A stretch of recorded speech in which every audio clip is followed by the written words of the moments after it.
E fala, torcida São Paulina, começando aqui mais um vídeo no canal. No vídeo de agora a gente vai estar assistindo aí o pré-jogo e todas as notícias do São Paulo que enfrenta o Fluminense nesse final de semana. Jogo válido pelo Campeonato Brasileiro e o São Paulo que busca vitória para tentar se manter aí para um possível título do Campeonato Brasileiro. Então, antes de mais nada, desce aí embaixo, deixa seu like, se inscreve no canal para não perder os próximos vídeos, me ajudar a bater a meta de 10 mil inscritos. Estamos quase chegando lá, dá essa força aqui para esse jovem São Paulino. A gente vai assistir o vídeo junto, no final do vídeo eu volto, trago a minha opinião, os meus comentários, a gente vai debater muito. E já quero que você comenta aí a sua escalação ideal para o São Paulo para o jogo do final de semana. Créditos, direitos autorais, estou deixando na descrição, sem mais enrolação. Simbora pro vídeo. Da feira do Gazeta Esportiva, pois é, tem jogo importante no final de semana, o São Paulo, né?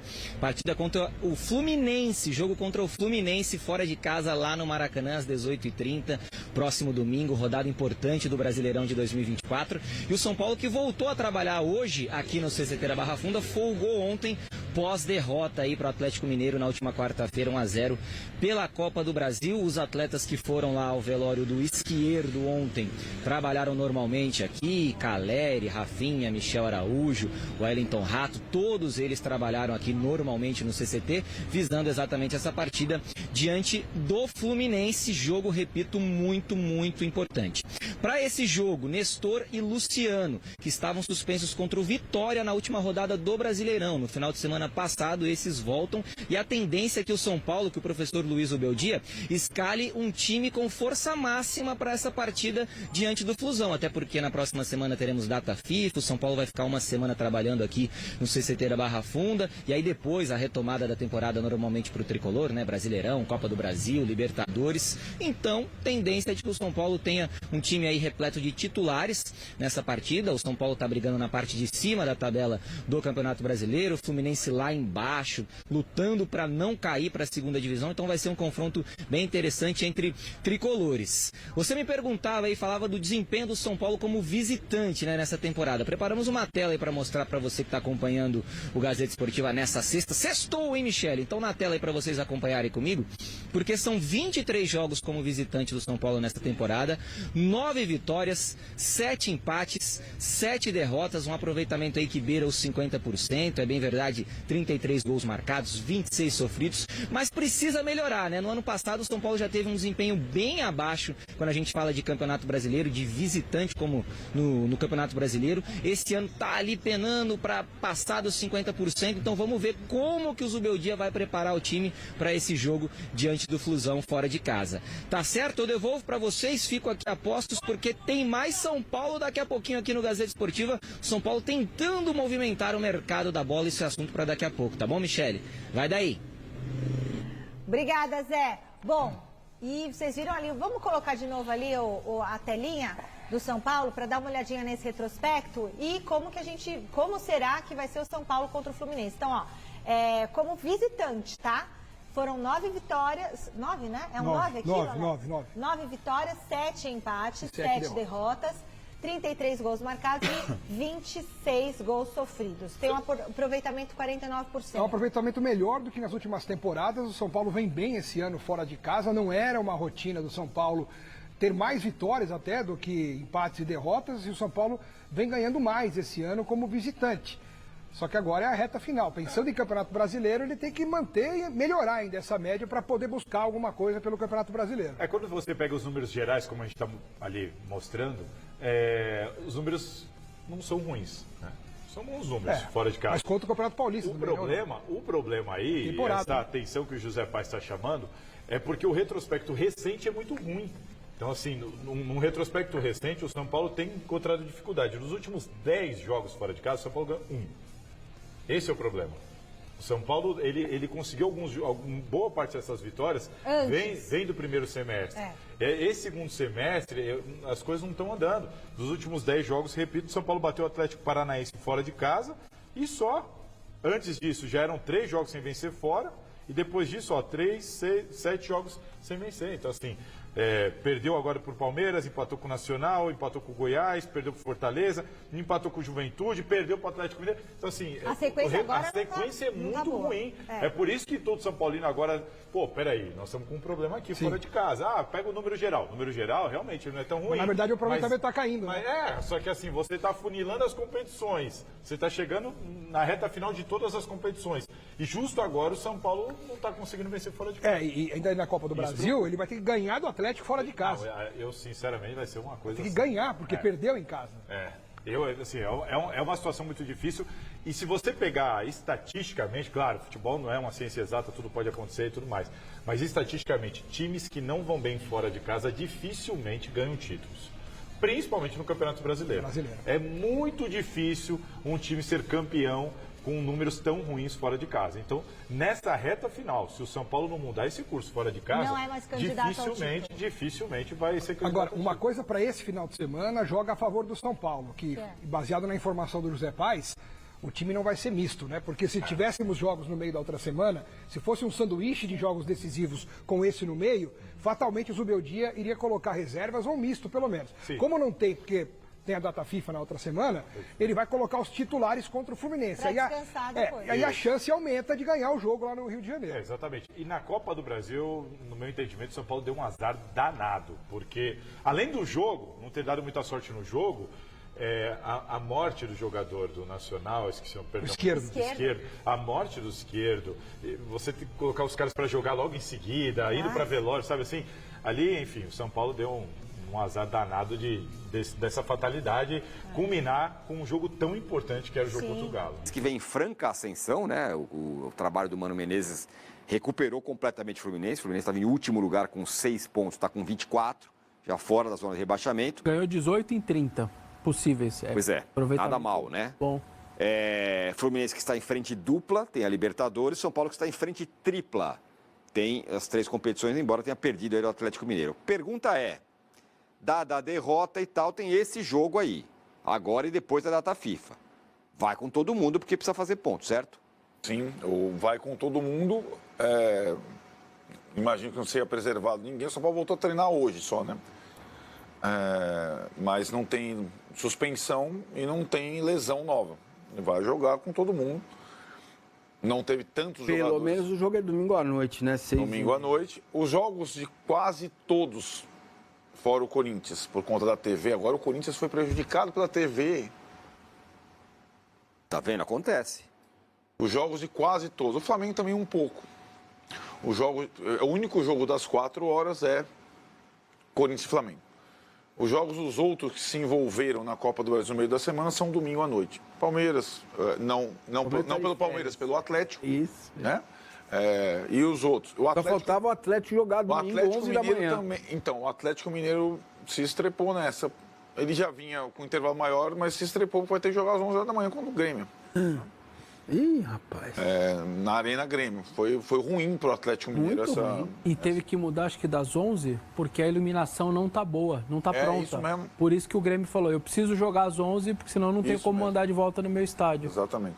A fiação, zoou tudo lá por causa da chuva. Aí, Tironi, eu acho que aí a questão é se ele vai mudar alguma coisa no time titular pro jogo com o Fluminense, né?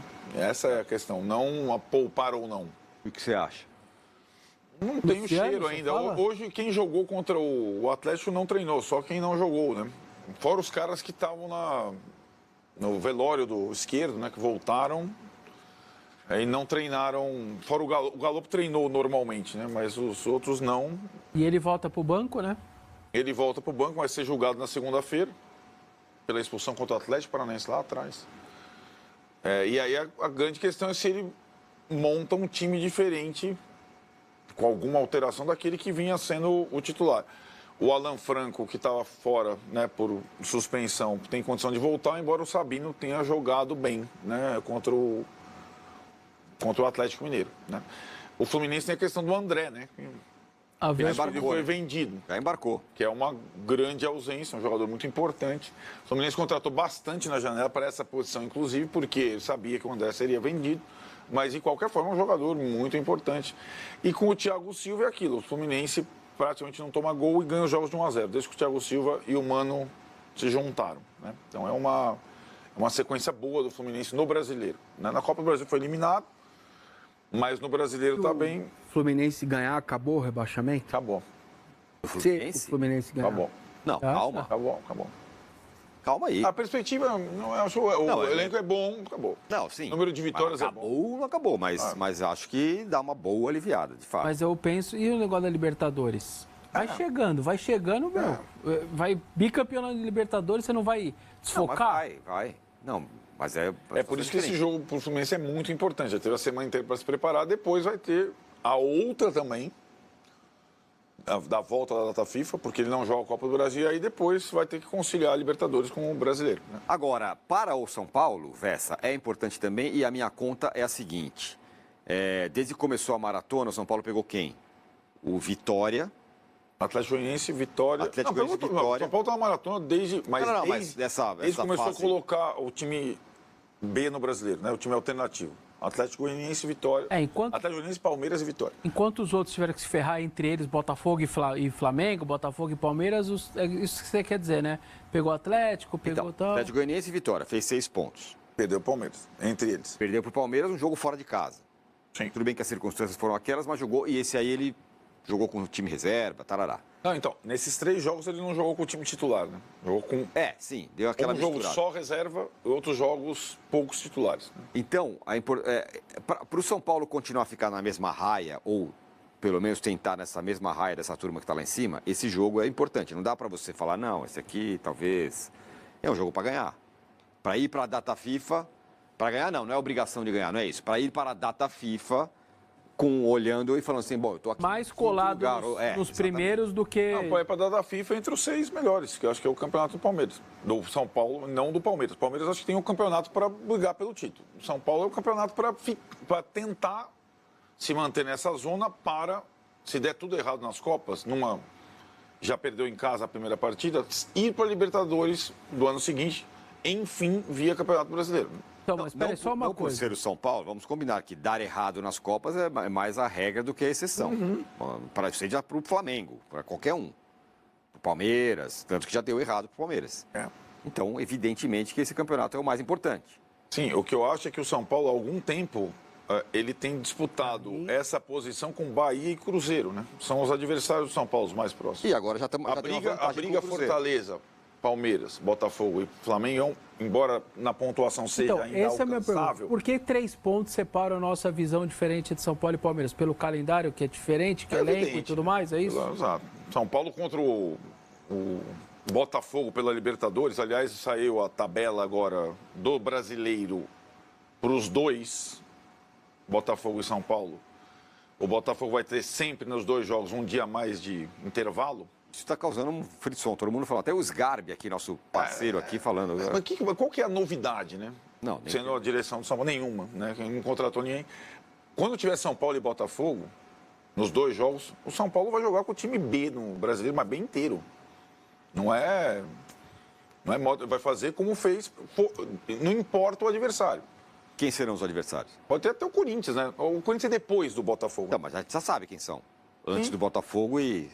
Peraí. Sim, a sequência do São Paulo no brasileiro é agora Fluminense, depois do Atlético é o Cruzeiro, também em Minas. Então, entre Atlético e Botafogo é Cruzeiro, confronto direto no brasileiro, no Mineirão. São Paulo joga Maracanã, Arena MRV, Mineirão e Newton Santos. Essa é a sequência do São Paulo. E depois é o Inter em casa. Depois é o Inter em casa. São Paulo é com a alternativa. Entre os jogos do Botafogo. E aí 29 de novembro, o Corinthians. É o Corinthians. É por isso que eu estou falando que esse jogo de amanhã não é um passeio no parque. Não. Se der, a gente empata. Não, vai jogar para enfiar a faca e tentar ganhar. É o último antes da data Tironi, FIFA. enfiar a faca como visitante no Campeonato Brasileiro contra time grande, isso não existe. Eu sei que não existe. Jogar para pontuar... Não existe, pessoal. Vamos perder aqui e tá tudo certo. Não é isso. A questão é a seguinte. Sim, é o jogo para o São Paulo no Brasileiro jogar com todos. Isso. À disposição. É isso. Enfiar a faca no Fluminense, ninguém enfiar a faca é faz... dizer. O que eu quero dizer assim, o que eu quero dizer é o seguinte, não adianta chegar lá contra o Fluminense amanhã e falar, olha, estamos muito cansados, perdemos e tal, tem mais pra frente. Mais pra frente é pior. Se tem disso tudo que você falou, onde o São Paulo pode fazer mais pontos, é contra o Fluminense. Porque não tem jogo depois. Não tem jogo depois, porque não tem a Libertadores, Isso ou não? Nós estamos falando a mesma coisa, só estou dizendo que o São Paulo, para ganhar no Maracanã, precisa fazer algo que ele não faz há algum tempo. Tá bom, mas... Se o São Paulo empatar, em resumo, se o São Paulo empatar no Maracanã, é um bom resultado para o São Paulo. Estou falando que é ruim, porque o que é mais simples, o que é menos difícil? O São Paulo fazer ponto contra o Fluminense ou fazer ponto contra o Cruzeiro depois de ter enfrentado o Atlético Mineiro e antes de enfrentar o Botafogo? Não há discordância disso. Então, é isso. Então é isso. Enfiar a faca, como você fala, não é bem a questão. Já comenta aí a sua opinião e deixa a sua escalação ideal pro jogo do final de semana. Jogo duro, o Fluminense vem numa crescente, não é um time bobo, é um time que mudou drasticamente o seu estilo de jogo, que era extremamente ofensivo e agora é um time extremamente reativo. Isso, em tese, favorece o São Paulo, porque o São Paulo é um time que gosta de ficar com a bola, porém... O time do Fluminense é um time que vem contra-atacando muito bem. A grande questão é, será que o Luciano vai continuar como titular do time após a atuação pífia do meio de semana?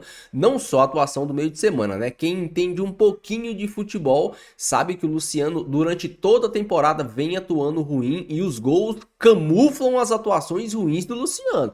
Tem muitos jogos que o Luciano joga muito mal e faz gol, e fez gols. São Paulo contra o Tajeres, o Luciano jogou muito mal e fez um gol. São Paulo contra o Red Bull Bragantino, o Luciano jogou muito mal e fez gol. Então esses gols camuflam. Direto vem gente aqui nos comentários falando, mas é um artilheiro do time, é um artilheiro do século.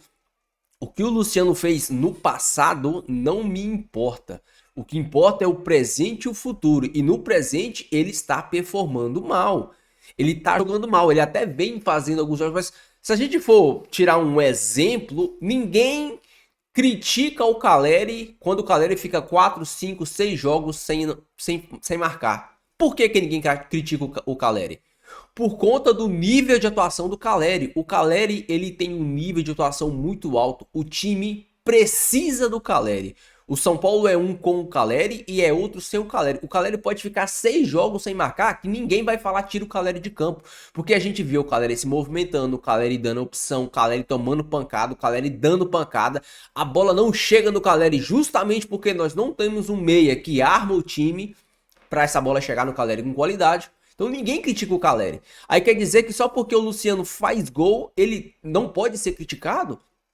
E todas as outras partidas que ele não marca, e todas as outras partidas que ele não marca e não joga nada, e todas as outras partidas que ele não marca, não joga nada e ainda toma a posição do Lucas, ou queima a possível entrada do William Gomes, que é simples, esse time do São Paulo é simples de armar. Sem o Ferreirinha, você coloca o Luciano no banco, traz o Lucas pro meio e coloca o William Gomes na esquerda para fazer o papel do Ferreirinha. Ou se quer um time mais seguro, você coloca o Michel Araújo, você coloca o próprio Rodrigo Nestor, não é algo tão complicado. A grande questão é, parece que, eu não sei se existe uma panela ou se o Zubeldia acha que o Luciano é o dono do time, e não é. A classificação do São Paulo para a Copa do Brasil, para a semifinal da Copa do Brasil, pode estar ligada, sim, a uma péssima permanência do Luciano dentro do time do São Paulo. Eu disse isso há muitos vídeos atrás, acho que já tem quase um mês. Foi no jogo contra o Tajeres que eu disse isso. Não se iludam com as atuações do Luciano, com os gols que o Luciano faz. Vai ter partida que o Luciano não vai jogar nada e não vai fazer gol e vai prejudicar o time por estar dentro de campo. O Luciano dentro de campo hoje é um a menos e não tem discussão isso. Isso não é algo a se debater. É um a menos. Ah, mas ele fez gol contra o Palmeiras. Ele entrou e fez o gol, beleza. Eu até acho que o Luciano rende mais vindo do banco de reservas. E outra, não é todo jogo que o Luciano vai conseguir jogar pelo esquema que o Zubeldia monta esse time. Quando o Luciano tá em campo, o time fica quase num 4-4-2. Por quê? Porque o Zubeldia entendeu que o Luciano não é meia armador e tá colocando o Luciano mais próximo ao Caleri. A grande questão é, quando o Luciano fica nessa função mais próximo ao Caleri, o São Paulo fica sem criação no meio de campo.